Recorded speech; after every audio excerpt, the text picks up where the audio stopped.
कुरकुरे करारे super tasty आलू प्याज के लच्छेदार पकौड़े बनाकर आज हम तैयार करेंगे। फटाफट बनकर तैयार हो जाता है बस 10 से 15 मिनट में। ये गर्मा गर्म पकौड़े आप गर्मा गर्म चाय के साथ सर्व करें एंड ये बारिश का मज़ा लें। तो देर किस बात की, बिना देरी के चलिए ये आलू प्याज के लच्छेदार पकौड़े बनाना हम शुरू करते हैं। आज की वीडियो एंड तक ज़रूर देखें। अगर आपको रेसिपी अच्छी लगी हो देन इसको लाइक शेयर एंड मेरे चैनल को सब्सक्राइब करना ना भूलें। तो चलिए आज की मज़ेदार रेसिपी शुरू करते हैं। आलू प्याज के लच्छेदार पकौड़े बनाने के लिए मैंने यहाँ पे 3 मीडियम साइज़ के आलू लिया है। इसको मैंने ग्रेट करके लिया है। आपको मोटा वाला जो साइड होता है ग्रेटर का, उसमें आपको इसको ग्रेट करना है, पतले वाले साइड से इसको ग्रेट नहीं करेंगे। अब ये सारा पानी जो है इसको हम निकाल लेंगे। आप चाहें तो इसको हाथों से अच्छे से निचोड़ के आलू को एक बड़े से पतीले में ट्रांसफ़र कर लें, या फिर आप इसको स्ट्रेनर में भी स्ट्रेन कर सकते हैं। और 5 मिनट के लिए इसको आप स्ट्रेनर में रहने दें ताकि सारा पानी ड्रेन हो जाए। और आलू प्याज के पकौड़े बनाने के लिए इसके साथ हमें इन सारी चीज़ों की ज़रूरत है। तो मैंने यहाँ पे लिया है प्याज, एक बड़े साइज़ का प्याज को मैंने लंबे लंबे कट करके लिया है। साथ में थोड़ा सा हरा धनिया, थोड़ा सा कड़ी पत्ता और थोड़े से हरी मिर्च को बारीक काटा है। साथ में यहाँ पे मैंने आमचूर पाउडर 1 छोटा चम्मच लिया है, जीरा पाउडर आधा छोटा चम्मच, अजवाइन लिया है आधा छोटा चम्मच, लाल मिर्च पाउडर जो है वो लिया है मैंने 1 छोटा चम्मच, हल्दी आधा छोटा चम्मच, नमक स्वाद अनुसार, 1 इंच अदरक को मैंने बारीक काट के लिया है और साथ में लिया है आधा छोटा चम्मच चाट मसाला। और फिर हमें बाइंडिंग के लिए यहाँ पे चाहिए 1 टेबलस्पून मैदा, 2 टेबलस्पून चाहिए चावल का आटा, 1 टेबलस्पून कॉर्नफ्लोर चाहिए और 2 टेबलस्पून मैंने यहाँ पे लिया है बेसन। तो चलिए फिर पकौड़े का मिक्सचर बनाना हम शुरू करते हैं। एक बड़े से बोल में मैंने आलू ले लिया है और आप देख सकते हैं आलू यहाँ पे एकदम से ड्राई है। मैंने इसको अच्छे से निचोड़ कर ले लिया है हाथों से। अब इसमें हम डालेंगे प्याज, अदरक, हरी मिर्च, हरा धनिया और साथ में थोड़े से कड़ी पत्ते। कड़ी पत्ते यहाँ पे आप ज़रूर डालें, उससे बहुत ही बढ़िया टेस्ट आता है। एक बारी इन सारी चीज़ों को अच्छे से मिक्स कर लें। और आप देख सकते हैं इन सारी चीज़ों में बिल्कुल भी यहाँ पे पानी नहीं है, एक्स्ट्रा पानी जो है वो बिल्कुल भी नहीं है, इसीलिए यहाँ पे कितने ये खिले खिले हैं। तो चलिए अब इसमें हम ड्राई स्पाइसेस डाल देते हैं। नमक डाल देंगे, लाल मिर्च, हल्दी पाउडर ऐड करेंगे। और लाल मिर्च आप यहाँ पे डाल सकते हैं, अगर आपको चाहिए, नहीं डालना चाहते हैं तो यहाँ पे स्किप कर सकते हैं। सारे पाउडर स्पाइसेस को हम इसमें ऐड कर देंगे और ये सारे स्पाइसेस को अच्छे से हम इसमें मिक्स कर लेंगे ताकि ये जो मसाले हैं वो प्याज और आलू के ऊपर अलग से अच्छे से कोट हो जाए।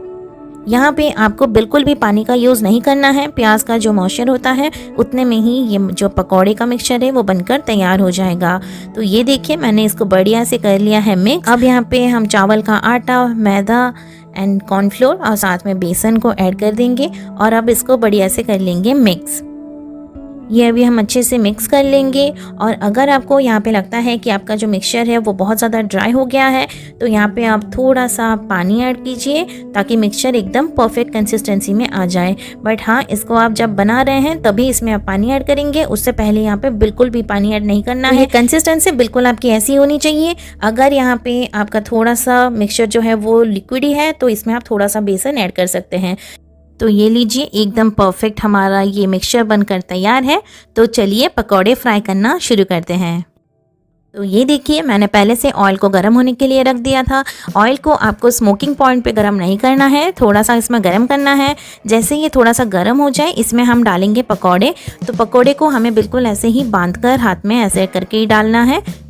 अगर आप हाई टेम्परेचर में पकौड़े को डाल देंगे तो आपके जो पकौड़े हैं वो अंदर से कच्चे रहेंगे और ऊपर से ये जल जाएंगे। तो बिल्कुल ऐसे ही आपको टेम्परेचर में पकौड़े डालने हैं ताकि ये पकौड़े जो है डालते ही ये ऊपर आ जाए। यहाँ पे पकौड़े डालने के तुरंत बाद ही इसको बिल्कुल भी नहीं चलाना है, इसको बस 1 मिनट के लिए ऐसे ही छोड़ दें। ये जब एक साइड से हो जाए उसके बाद ही आप इसको दूसरे साइड पलट लें। और पकौड़े तलते टाइम आपका जो गैस का फ्लेम है उसको लो टू मीडियम पे रखें ताकि ये जो पकौड़े हैं ये अंदर तक एकदम पक जाए और ये थोड़े से करारे हो जाएं। तो पहले आप इसको दोनों साइड से थोड़ा सा गोल्डन कर लें, उसके बाद ही इसका जो टेम्परेचर है थोड़ा सा आप बढ़ाएं। और ये देखिए बिल्कुल इस तरह से इसको गोल्डन करके आपको निकाल लेना है ना, कितना प्यारा कलर आया है। बस इसी तरह से हम सारे के सारे पकौड़े तलकर तैयार कर लेंगे। तो ये लीजिए गर्मा गर्म पकौड़े एकदम तैयार है। ऊपर से थोड़े से फ्राइड हरी मिर्च, थोड़े से फ्राइड कड़ी पत्ता और साथ में थोड़े से चाट मसाला ऊपर डालेंगे और गर्मा गर्म पकौड़े को गर्मा गर्म चाय के साथ या फिर सॉस के साथ, हरी चटनी के साथ हम सर्व करेंगे। तो ये गर्मा गर्म कुरकुरे लच्छे वाले आलू प्याज के पकौड़े घर पे ज़रूर बनाइए और बारिश का मज़ा उठाइए। और मेरे साथ अपना एक्सपीरियंस ज़रूर से शेयर करें और कमेंट सेक्शन में ज़रूर से बताइए कि मुझे आपके लिए और क्या रेसिपी बनानी है। आई होप आपको आज की रेसिपी अच्छी लगी है। अगर आपको आज का वीडियो अच्छा लगा है तो इसको लाइक एंड शेयर करना ना भूलें और मेरे चैनल को सब्सक्राइब ज़रूर करें। साइड में दिए गए बेल आइकन को भी ज़रूर से प्रेस करें ताकि मेरे न्यू वीडियोज़ की नोटिफिकेशन आप तक तुरंत पहुँच सके। फिर मिलेंगे न्यू रेसिपी के साथ नेक्स्ट वीडियो में। Till then take care, bye bye.